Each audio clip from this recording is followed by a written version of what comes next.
আমরা আবার চলে এসেছি বেনারস স্টেশন। আমরা যাব অযোধ্যা রাম মন্দির দর্শন করতে বা রাম দর্শন করতে। তো দেখো আমরা উঠে পড়েছি ট্রেনে। আমরা উঠে অ্যাকচুয়ালি অনেক সকালে বেরিয়েছি। তো আমাদের ট্রেন ছিল 6টায়, আমরা উঠেই শুয়ে পড়েছে সবাই, যে যার মতো ঘুমোচ্ছে, কারণ রাতে ঠিকঠাক ঘুম হয়নি। তারপর দেখো আমাদের একটু দেখালাম। তো আমরা এবার নেমে পড়েছি অযোধ্যা স্টেশনে। ওখানে সত্যি অযোধ্যা স্টেশনটা খুবই সুন্দর, খুব পরিষ্কার, এত সুন্দর, মানে অযোধ্যা স্টেশনটা দেখার মতো। তো যাই হোক, আমরা ওখান থেকে বেরিয়ে পড়লাম। দেখো স্টেশনের মধ্যে কারা, ওদের দেখে তো খুব ভালো লাগছিল, কারণ ওখানে এই যে বাইরেটা দেখো অযোধ্যা স্টেশনের, সত্যি ওখানে এত পরিমাণ এই বাঁদরগুলো ছিল প্রচুর। তো তারপরে আমরা বাইরে বেরিয়ে এসে দেখলাম যে 100 মিটারের দূরত্ব মন্দিরটা। তো আমরা পায়ে হেঁটেই যাচ্ছিলাম।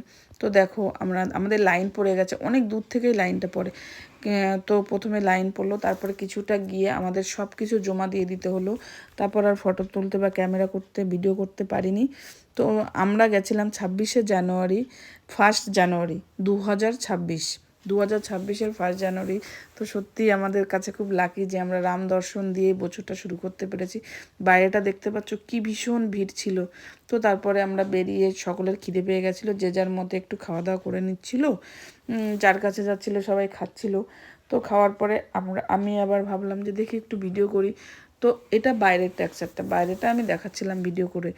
বাইরেটা সত্যি অনেক সুন্দর, আর প্রচুর ভিড় ছিল ওদিন, যেহেতু 1 জানুয়ারি 26 সালের।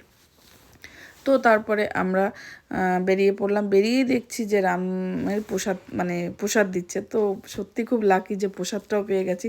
তো সকলে ভালো থেকো, বাই বাই, টাটা সবাইকে, অনেক